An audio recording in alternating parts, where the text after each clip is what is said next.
Well,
good evening, pipe pals and gals.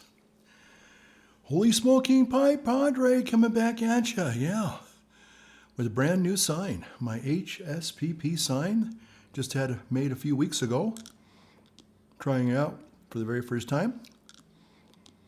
I think it's a young man by the name of Neon Arts Mafia US. He's the one who made it. He's a young guy who works at one of our local sandwich shops, and he's kind of venturing out and starting his own business on the side, which is great. So hopefully you can see my kind of like the Joe Rogan experience, kind of taking a leaf out of his book, or kind of emulating him with his neon sign. So anyway, I thought I'd give this young guy a business and, give him some little bit of encouragement and order something from him. So I did. So Carlo, if you're watching, thank you, sir. Thank you very much. Okay, so, all right. First things first, again, smoking my Boswells here. Here we go. It's been kind of a long week and a long day. Last week we got buried up here at the lake, and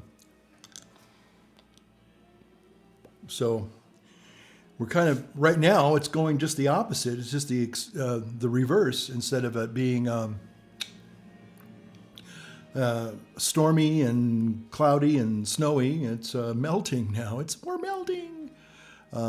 So last week we had the snowpocalypse, and this week we're having the global warming. So anyway, so I'm smoking my Boswells with some Thomas Aquinas Scottish blend. Right, lads and lassies. Scottish blend. Right. Love it. And let's see, I've got my AKG microphone here. I don't know if it's working. Now, here's the thing. I am trying something I've been wanting to try for probably 2 years, or at least a year and a half. And part of the reason why I haven't made a video this month, and I'm at the very end of my, just about the very end. Today's what, the 26th, the 27th? So I'm extremely late in making this video, and I apologize for those of you a few of you out there kind of look forward to the old crazy Padre and his pipetifications, and God bless you all. There's a good number of you out there that seem to like my content, and I don't know why, but I'm glad you do. Thank you for watching. I really do value all of the viewers and people who have stuck with me all these years. So tonight, what I'm trying to do, and I've done it before, and I was using a program, well, when I did a multicam, sometimes I did it the old-fashioned way, which is which is basically what I'm probably going to wind up doing already. So I'm going to see if this works. But 2 years ago, for those of you who are kind of tech orientated, first of all, let me get a little salute you with a cup of my snowman cup here. I love this cup. This is my little snowman cup there. Love it. Love it. You know, a little salute to all you guys and gals. And I'm drinking my alternative coffee. Again, I gave up coffee over almost a year ago now. And normally I give up coffee and caffeine for Lent, but this year I didn't. I think I did it almost 9 years. So in the last 9 years, I gave it up. Quick little story. I had a parishioner about 10, 12 years ago who challenged me during one Lent to give up coffee. And I thought, sure, I can do that. Boy, the headaches were so bad after like the first 2 days. I wimped out. I gave in and I just couldn't do it. And they always kind of shamed me a little bit. Like, you're so weak. You can't do it, And that always got under my skin. This person got under my skin. And after I left that parish, the next year in my new parish, I said, you know what? I think I'm going to try and give up caffeine. And so I did. And man, for about 9, 10 days, the first week, the first 10 days were miserable, horrible headaches. But once I got over it, then it wasn't bad. But for the last 9 years, except for last year, and I'll explain that in a minute, but I would go back to coffee. And I'd have to say I enjoyed my first cup of real coffee after like 40 some odd days and after Lent. So it was wonderful. It was glorious, and I absolutely loved it. But last year, I started thinking, I thought, well, okay, maybe what I'll do this year to be a little bit different, instead of going back to the real deal, the quote unquote, full caffeinated coffee, I know what I'll do. I'll just do decaf. And I did decaf for about a week. But then I kind of noticed something. The headaches came back. And they were just as bad as they were before. So the only thing I thought of, well, maybe I'm just getting a little hit of caffeine from the decaf, because decaf still has a little bit of caffeine. So I said, you know what, maybe I'm just going to try and give it all the way up. So I went on another 2 weeks, and then eventually the headaches went away again. And so I went to this thing called Ticino. It's an alternative coffee. It's supposed to be prebiotic. It's supposed to be more of a health drink than actual coffee or decaf. So this year, I didn't have to spend almost a whole month trying to get over the caffeine hurdle because I hadn't been really drinking it. So this Lent has been kind of easy. I feel a little cheap doing this, But anyway, and I don't drink it every day. I think I might have, instead of having like 2 or 3 cups of regular coffee or even decaf coffee, I might have one of these every other day. It's not, it's like an addiction where you're like, I'm dependent on it for anything. So, but it's enjoyable. It's very flavorful. A little bit of heavy cream in there, and Bob's your uncle, sells your aunt. So what I'm doing right now is I'm trying. We're going to have to see if this even works. I hooked it all up, and I'm hoping that I'm getting a 3-camera view angle, whatever, here on this iPad Multicam. So, yeah, 2 years ago, Final Cut Pro came to the iPad, which I'm using now. Normally, I just use a phone, one angle, and one camera angle, and basically, but every now and then I like to kind of change things up and do different things, as you all know. And so, the 2 years ago, when Final Cut came to the iPad, then I think they updated it maybe a year later, and then they added this multicam feature. I don't know if it came out with the original iPad, Final Cut Pro for iPad. So 2 years ago when they were talking about this, or a year ago when they were talking about it, a year and a half ago. I was really excited about it. I wanted to try it, but I just didn't have time to sit down and fiddle with it. And so I had another program I was using called Detail. And Detail worked in the beginning, but they didn't, I don't know if they sold it to another company, people bought them out, and they rechanged the software. So you really couldn't hook up. The appeal of that is what this is with Multicam with Final Cut Pro, is you can hook up several iPhones to an iPad or whatever, and you get the multi-camera angle option. So anyway, the other one wasn't working. I spent a couple of days this week trying to troubleshoot the Detail app and kind of realized that I hadn't used it probably in a couple of years. And they changed it, and they took away some of the features that I enjoyed, and maybe I just need to relearn the whole program, which is I don't have time to do. So I thought, well, you know what? I've always wanted to learn how to do this multicam with the iPad Pro. So I thought, well, maybe tonight's the night I do that. So that's what we're doing right here. We're doing I think that's camera 1, that's camera 2, that's camera 3. So you got a wide camera, you got maybe more of a close-up, maybe a mid version there. So we're going to try it out and just see if it works, okay? I hope it does, because I really don't want to remake this video tonight because I'm tired. We're coming up on the second weekend of Lent. Well, actually, this is the first full week of Lent. Last week was Ash Wednesday, Thursday, and Friday. And so this week is the first full week of Lent, and then this Sunday we start the second week of Lent. So before you know it, Easter will be here, and it'll be wonderful. But a lot of times, as I have lamented in videos past, tech, when it works, is great. But when it doesn't work, or when you're trying to figure it out for the first time, like I was doing with Final Cut Multicamera tonight on the iPad, it was like, well, I'm not 100% sure if it's going to work or not. And anyway, so it's working, I think.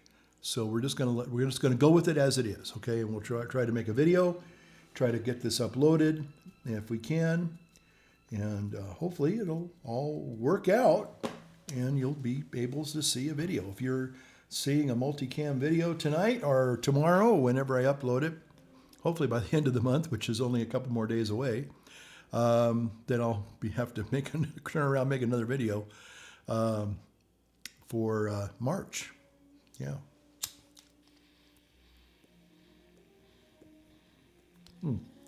So part of this video was also to introduce my new neon Holy Smoke and Pipe Padre sign, and introduce that and tell you a little bit about that. Oh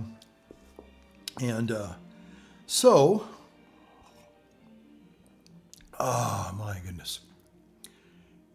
So let's see. What do I want to talk about tonight? Well,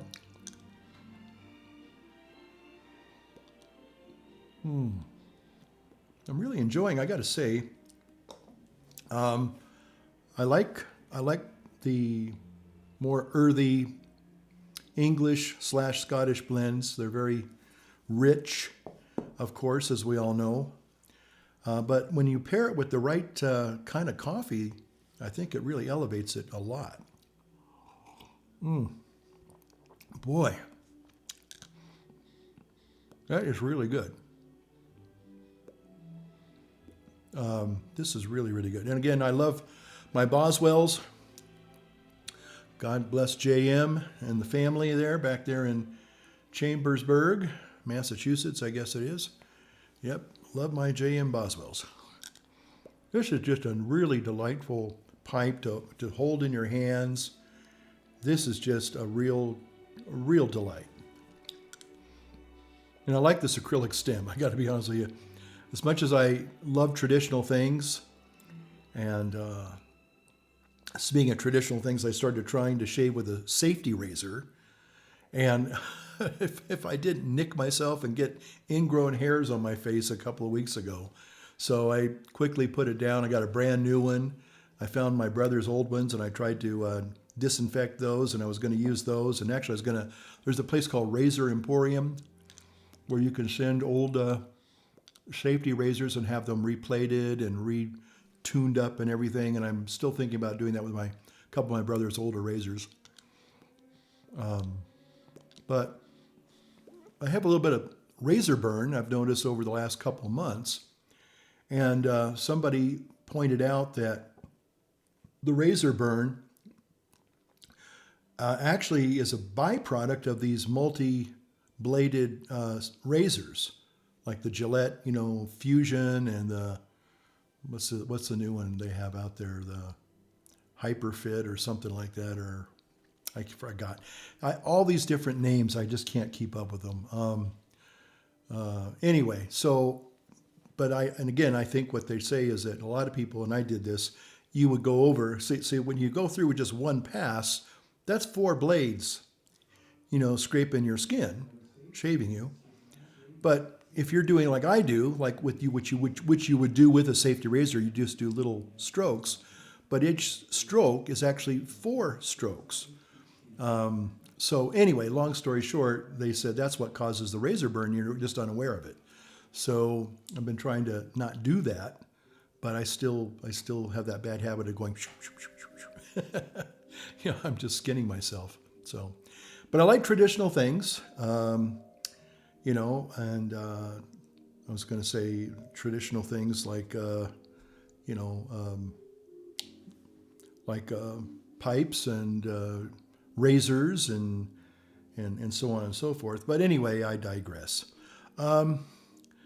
So the thing I wanted to talk about tonight, I'll probably just close with this because, again, this is kind of a dry run, or maybe for some of you the dry heaves right now. But I have been watching, interestingly enough, reviews for the movie Wuthering Heights. And now I remember when I first started watching cable TV about, 20, 30 years ago.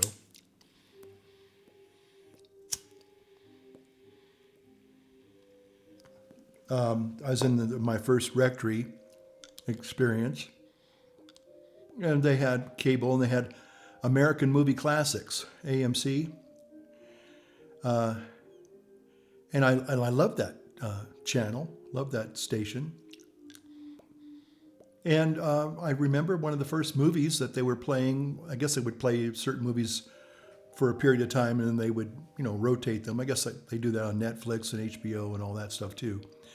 But anyway, so they had Wuthering Heights with Merle Oberon and Sir Laurence Olivier. And I remember really being captivated by that movie. And so when I heard they were making a remake, and I guess they've had a couple of either like movies or TV adaptations of Wuthering Heights, and I haven't seen those versions. But this new one with some young guy, I don't know his name, but the girl's name is Margot Robbie. I remember her. She was in Once Upon a Time in America, that Quentin Tarantino film, which is quite a really interesting film. I have to say that, I've watched Brad Pitt grow up from a young actor to now a middle-aged and aging actor like me. But the movie Once Upon a Time in Hollywood, where he plays this guy named Cliff Booth, I guess, I got to say, that was a really good portrayal and a really good characterization of this person, of this individual, this character. And I don't know, it seemed like in some ways he really wasn't acting, he was just being himself, which was kind of interesting. I mean, it seemed very natural, which I really like, because a lot of times basically Brad Pitt was just a handsome face, a nice looking guy, and kind of like for the didn't know if he really had any real acting chops, but I guess he does. But anyway, so watching him in this movie was interesting. So anyway, but now they have this new, and then Margot Robbie played Sharon Tate, and it was just a very fascinating movie. It was obviously once upon a time. It's make believe. If you know anything about the Tate LaBianca murders, you know that it did not have a happily ever after ending. Clearly, but this movie put a rewrote the whole ugly story, and they had fun with it. And I guess you could do that 50 years later, and it's not going to be seen as, insensitive or just beyond the pale kind of a thing. It was fun, and they really captured the feel of the '60s and the music and the advertisements. They had all the advertisements. A lot of those advertisements I remember listening to, driving around in the backseat of a car and listening to the radio. Anyway. So this new Wuthering Heights movie apparently really is not being well received at all. And I see all these, and it's not just guys panning it, it's a lot of young women that are also panning it. And they said, you read the book, and in this movie has nothing, nothing in common with the book. And I just thought that was very interesting, and just a lot of people are up. I wouldn't say they're up in arms, but they most certainly are not afraid to voice their critiques. They're very acerbic critiques. They don't hold back, most people, and they're kind of enjoying well, the thing that I think is really fascinating is what they do is they really crack open the book and they show you that this is not a quote unquote love story.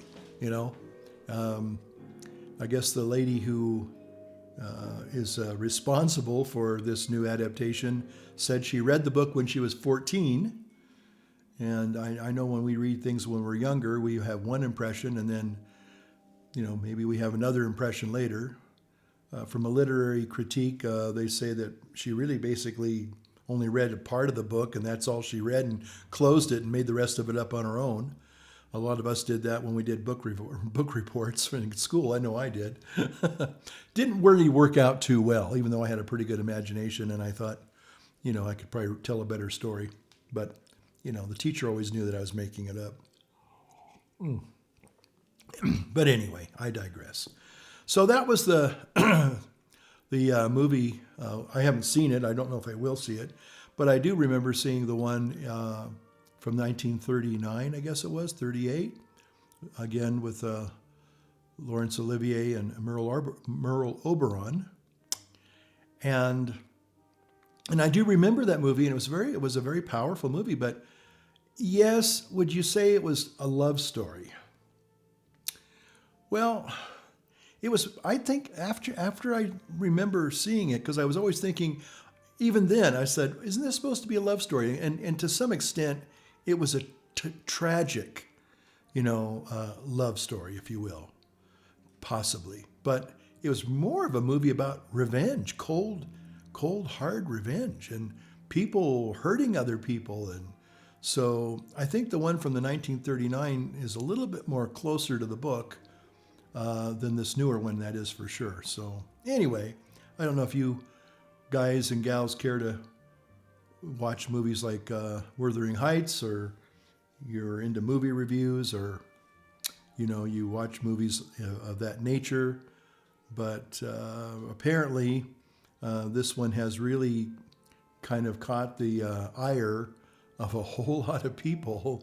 So the YouTube ecosphere, Ethernet, the ethersphere of YouTube is just has a whole plethora of video reviews, pretty much denouncing this new adaptation of Wuthering Heights. So, and it's just fun to watch people who clearly have read the book and really enjoy the book and can tell you what the book is really all about. So,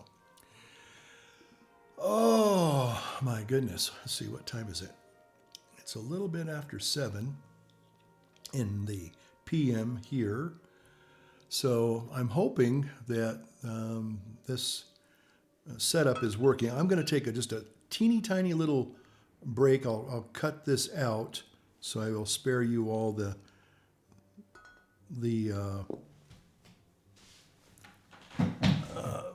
little downtime here. I'm going to just check the cameras and see if they're still running, because I've had this up. I started at about 20 minutes before I even turned the camera on. So we're just going to see if it's working, okay?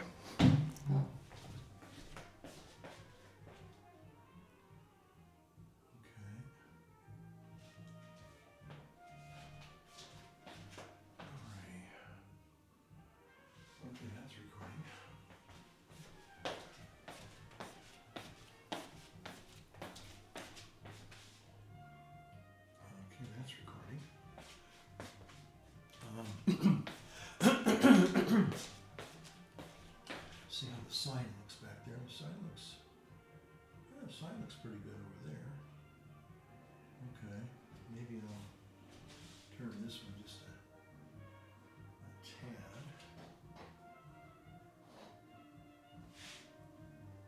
Oh, wait a minute now. Okay, that's good. All right. Okay. All right. So, well, it's still running, still working. Let me get my old briar burning again. It's almost halfway done.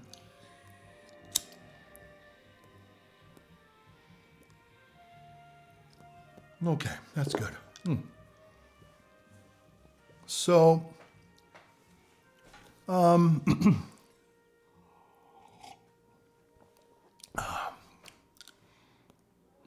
so that's that camera there, and that's that camera there, and then the camera that I'm using right here. Okay, I think it has the microphone there. Hopefully it's all going to work. Excuse me. So there we have it. So what I'll try to do, I'm going to talk a little bit more, and then I'm going to try to bring this to a close, this little video to a close, and try and see if I can do a multicam on the iPad. When you're doing it with just straight Final Cut Pro on a desktop or a MacBook, you can do multicam. You basically sync it up either with the digital code or audio, and I've always done audio, and then you cut it in your editor, which I'll probably be doing on the iPad this time, and we'll see if it works. So the other program I had a couple of years ago where I did a multicam not too long ago called Detail, the thing I liked about it was you could actually change the cameras live. You could just hit either on your number pad the cameras. If you had 3, then you hit 3 and it would go to that one, or hit 2, it'd go to that one, hit 1, it'd go to this one, whatever. And you could do it live. But this one here, I don't think it does that. That's the problem. I kept trying to say, well, when do you do the switching live? This says multicam live, and it's recording all 3 cameras, yes, but I don't think you can actually do the editing live. Again, that's the only downside of this one. The other program, when it did work, you could just on the fly just start switching cameras, and then by the time you were done, you had a finished video. You didn't have to go back and edit it. Now this one here, I'm going to have to go back and edit it, and I will be editing on the iPad, but I don't know how that's all going to work. So we'll just have to wait and see. So anyway, so like I said, I'm coming late to this video this month. I apologize for those of you who might have been wondering where I was at. I've just been busy with things, with personal things, parish things. Lent is it can be a very enriching time, season, where you kind of get a chance to, do a lot of prayer and meditation and think about important things, not like Multicam and Final Cut, that's for sure, but really important things, and pray about things and pray for people and situations, and try to, take an inventory of your life, kind of get a chance to be honest with yourself and with God and maybe with other people, instead of just being so constantly busy and being distracted by every little thing. That's one of the reasons why sometimes I mean, as much as I like making videos and I love doing this, it's a wonderful avocation in many ways. But it just seems like it takes longer and longer to learn the software. And 9 times out of 10, it takes a couple hours just to get the understanding down and say, how does this thing work now? That's the problem with the technology. It sells you this illusion that it's going to make your life better and easier. And very rarely do I find that the case. I find it makes my life stressed out and stressed out and, anxious. I'm trying to figure out something, and you make one little teeny tiny mistake and you have to start all over again. Or you just can't figure out how to make it work. You think, well, I'm a relatively intelligent person. I can probably figure this out. And there are many things on YouTube and other places where you can get information on how to, troubleshoot things and make things work. And even then, if that doesn't work, you can even call somebody, at least you used to be able to, and they could walk you through it. They say, oh, yeah, you've got everything set up except one little thing, and go into this little setting here and see that little button there, click that, and now it all works. Okay, great, magic, love it. But again, to learn something new, it does take time. And that's why I always get nervous when I want to do something and I say, well, I want to try out this new software.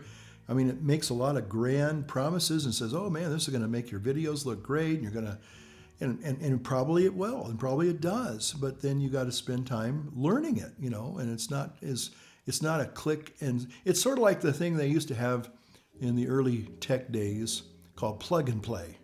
Maybe some of you remember plug and play, especially if you were a Windows person. And the promise was, the allure was that all you got to do is literally plug the gadget in, and it's going to work, and it's going to be great.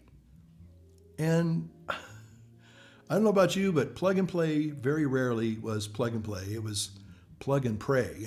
Plug it in and pray that it works.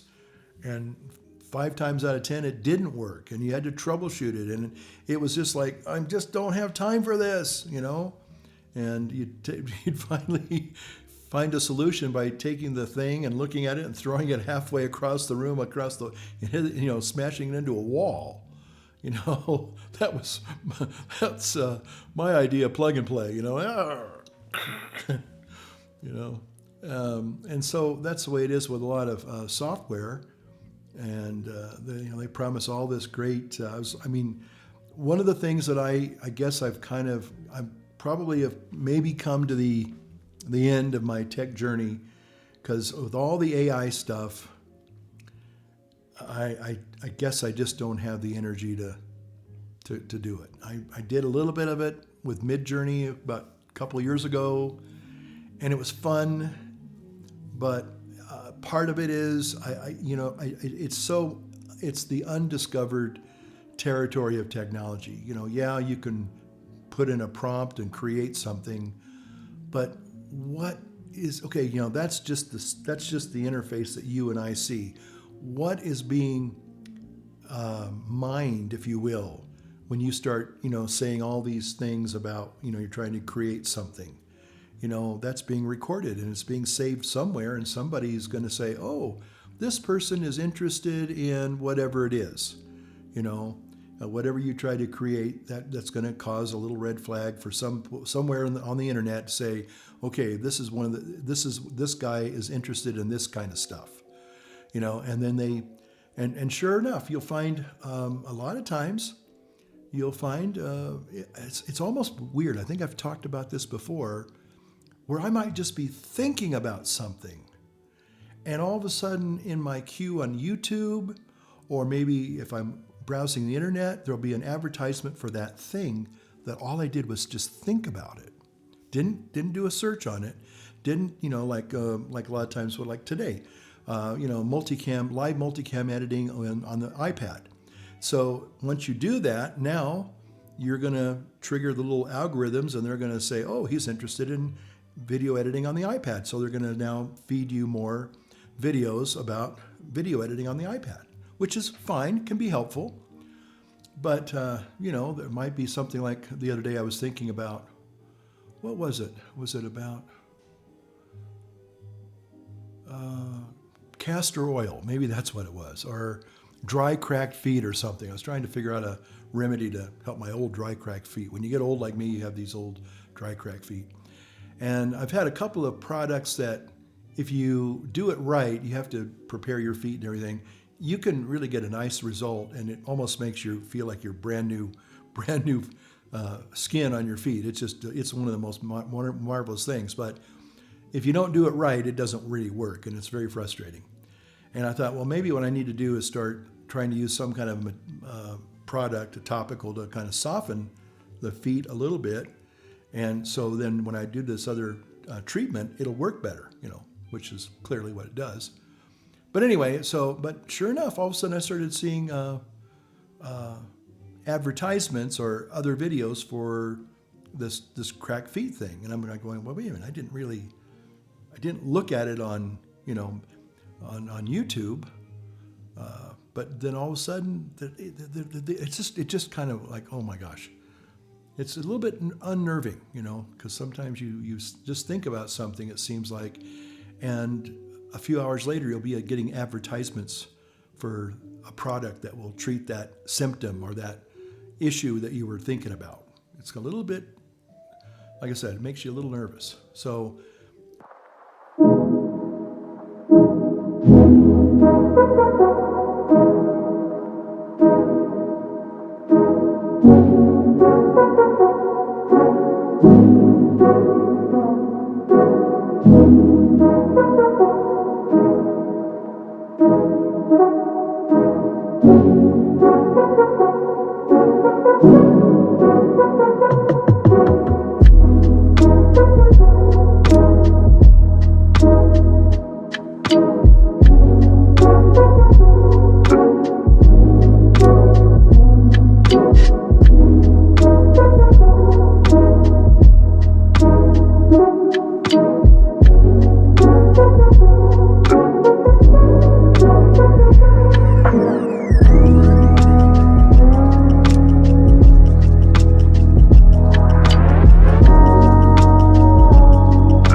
are going to be for our society and for our world. So I just don't know. So I kind of got a little bit nervous about AI. At first, I thought it was kind of intriguing. It certainly was, and you can kind of create some really interesting things. And again, if you use it for the right reasons, it can be really wonderful, I guess. But still, I just don't have a good feeling about it. So I kind of said, I think I'm going to not investigate that. It's like, I guess you've all heard of the deep web or the dark web. And fortunately, I've never opened up those. There's certain browsers, I guess, you can download, and they basically give you access to the dark web. And I've seen videos about it, but I've never tried to investigate it. So, I don't think I want to. It's just like, Pandora's box. That's the way I kind of feel about AI. You don't really know what you're really engaging with. And so, Photoshop has a little version of AI, and I guess even Apple's still. I'm kind of glad they didn't really have a big successful AI venture, and they're going to keep trying, obviously, until they get it right. But I really, I just don't really use it, and I know a lot of other people who are, and they're not just old fuddy-duddies like me, but young people. Young people are kind of a bit apprehensive about the whole AI thing. So maybe that's not a bad thing. More people are kind of starting to say we need to put the brakes on some of this stuff. So. And it doesn't, to me, it seems like just going exponentially faster and faster and faster. Again, it's just, today I got a message from one of my plugin companies that I use plugins for, Motion VFX, and they were like trying to tell me, you better download these products now because they're by March 12th, they're going to be unavailable and you'll never be able to get access to them again. And I'm going, what in the world? So I tried to reach out to him and said, what's this all about? Our products that I have bought are now going to become obsolete. I mean, that's happened.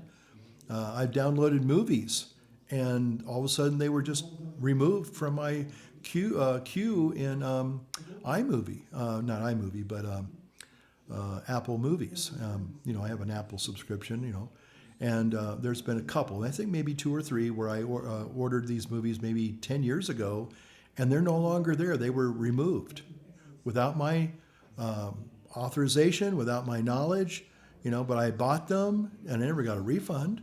I paid maybe $12, $14 for these movies back in the day, and they just were eliminated. We for whatever reason, maybe it was a copyright violation, or they no longer had the license to stream those movies anymore. I don't know, but I just felt that was wrong, that all of a sudden I paid for something and then they just deleted it without even really letting me know.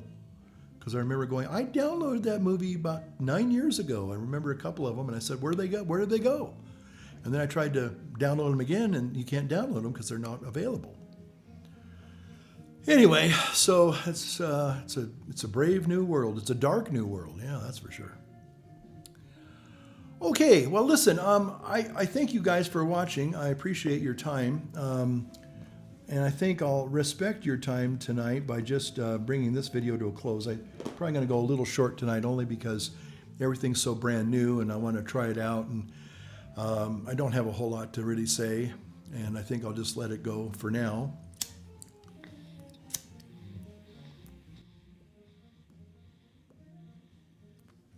Okay, so I'll go ahead and say, like I always do, first of all, let me thank Carlo for the new neon sign. Thank you, Carlo. Good man. And take care, all. I hope you're all doing well. And we'll see you, hopefully, in the next one real soon. I'll try not to be as tardy with my little monthly offerings like I was this month. But better late than never, Pipe Pals. Okay. Thanks so much for watching. We'll see ya later. Light up your world. Light up your pipe. Take care.